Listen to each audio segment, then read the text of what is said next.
গ্রামাঞ্চলের অধিকাংশ মসজিদের ইমাম খতিবের বেতন একেবারেই কম। এক্ষেত্রে এলাকাবাসী গুনাহগার হবে কিনা, এবং গ্রামের একজন মুয়াজ্জিন ইমাম ও খতিবের সাধারণ বেতন স্কেল কত হওয়া উচিত? উপযুক্ত বেতন দিতে না পারলে কমিটির করণীয় কি? এছাড়া মসজিদ কমিটি তাদের সাথে কেমন ব্যবহার করলে গুনাহগার হবে? অনেকগুলো প্রশ্ন একসাথে করে ফেলছেন। এ বিষয়ে জবাব দেওয়ার আগে বলতে চাই, কদিন আগে একটা ভিডিও ফুটেজ দেখছি আমি, আপনারা কেউ কেউ দেখছেন কিনা জানি না। ইন্ডিয়ার একজন আলেম, ভারতের একজন আলেম, উনি এরকম কোন এক মাহফিলে বক্তব্য দিচ্ছেন স্টেজে, পাশে মসজিদের ইমাম সাহেব ছিল এলাকার। তো এই ইমাম সাহেবকে জিজ্ঞেস করতেছে, আপনি কি এলাকার ইমাম? বলে হ্যাঁ। বলেন যে বেতন কত?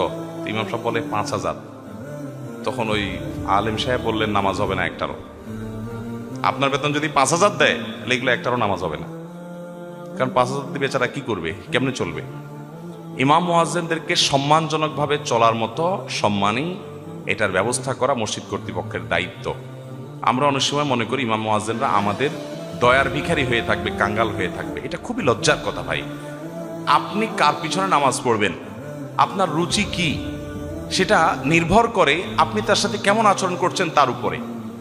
আপনি যদি ইমামকে চাকরের মতো ট্রিট করেন, আপনি যদি মনে করেন আপনার ইমাম কাঙ্গাল হয়ে থাকবে, গরিব হয়ে থাকবে, অভাবী হয়ে থাকবে, ভিখারি হয়ে থাকবে, আপনার কাছে হাত বাড়াবে, আপনার দিকে চেয়ে থাকবে, তাহলে তো আপনি একজন চাকর, যাকে আপনি চাকর হিসাবে ট্রিট করতেছেন, আপনি চাকর পিছনে নামাজ পড়তেছেন, আপনার নামাজ নিয়ে তো টানাটানি হতে পারে। নামাজ তো পড়বেন ইমামের পিছনে। ইমাম মানে তো নেতা, তাকে আপনি নেতা বানাবেন, নেতার মতো করে তাকে রাখবেন, সেই মানসিকতা থাকতে হবে। বেশিরভাগ মসজিদগুলোতে এগুলো নেই। অনেক মসজিদের ইমাম সাহেবরা আমাদের কাছে প্রশ্ন দেন, ভাই ঈদের সময় মুসল্লিদের কাছ থেকে টাকা উঠানো, ইমাম মুয়াজ্জিনদের ঈদ উপলক্ষে বোনাস দিব এটা বলে, রমজানে ইমাম মুয়াজ্জিনদের জন্য টাকা তোলা হয়, বিভিন্ন সময় টাকা তোলা হয় তাদের বেতনের কথা বলে, বোনাসের কথা বলে। বেশি টাকা উঠলে কমিটির লোকেরা তাদেরকে হালকা পাতলা কিছু দিয়ে বাকিটা মসজিদে রেখে দেয়। সম্পূর্ণ গুনাহ হবে এবং নাজায়েজ হবে, এটা জায়েজ নয়। ইমাম সাহেবদের বেতন স্কেল কত হবে? একটা সমাজে যেখানে মসজিদ সেখানে সম্মানজনকভাবে তার বেঁচে থাকার জন্য যা দরকার সেটা দিতে হবে। অনেক মসজিদের কমিটি আছে, আমি ব্যক্তিগতভাবে চিনি, জানি, বলছি ভাই বেতন এত কম কেন? বলে যে না, একটু দোয়া দুরুদ আছে না, তাদের দোয়া দুরুদ আছে না, ওইটা দিয়ে তাদের পোষায় যায়। এটা হলো ওই হোটেলের কর্মচারীদের মতো আর কি। গতকালকে কক্সবাজারে, গতকাল না পরশু, কক্সবাজারে এক হোটেলের শ্রমিকরা আমাকে ধরলো, ভাই মালিক দেখি আপনার ভক্ত, আপনার সাথে ছবি টবি তুলতে আসলো, হানতান, এই বেটা কোটি কোটি টাকা কামাই করে, আমাদের টাকা পয়সা ঠিক মতো দেয় না। এক শেফ এসে বললো, ভাই আমি শেফ, শেফের বেতন কেউ আটকায়? এ ভদ্রলোক আমার বেতনও ঠিক মতো দেয় না, ঘুরায় আমারে, একটু কিছু বলেন।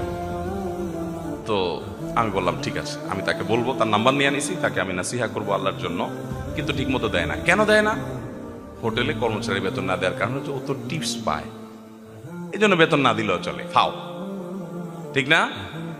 তো আপনি ঠিক ওই হোটেলের কর্মচারীর মতো করে আপনার ইমামের ব্যাপারে চিন্তা করছেন কি, উনি তো হাদিয়া তোফা পায়, একটু দোয়া দরুদ পড়ে পয়সা করে কামায়, অতএব বেতন কম দিলেও চলে।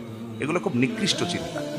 আপনার ইমামকে এমনভাবে আপনি বেতন দিবেন তিনি সম্মানজনকভাবে চলতে পারেন এবং কারো কাছে তার হাত পাততে না হয়, না হলে আমরা গুনাহগার হব। মসজিদ কমিটি ঠিকমতো দায়িত্ব পালন না করতে পারলে তারা সরে যাবে, কিন্তু তারা এরকম কোনো কাজ করবে না। অনেক মসজিদ কমিটির লোক আছে, আমি ঢাকার অনেক মসজিদের কথা জানি, লক্ষ লক্ষ টাকার পাহাড় অ্যাকাউন্টে আছে, কিন্তু স্টাফদেরকে দিতে রাজি না। আসলে টাকার নেশাটা এত ডেঞ্জারাস, সব জায়গায় পয়সা পয়সা করতে করতে নিজের টাকা যেরকম আল্লাহি জামা আমালাহু আদাদা শুধু গনে আর একত্র করে, মসজিদের দায়িত্ব পাইও টাকার পাহাড় করে। কিরে ভাই, তোমার টাকার পাহাড় করতে বলছে, এই ব্যবসা প্রতিষ্ঠান?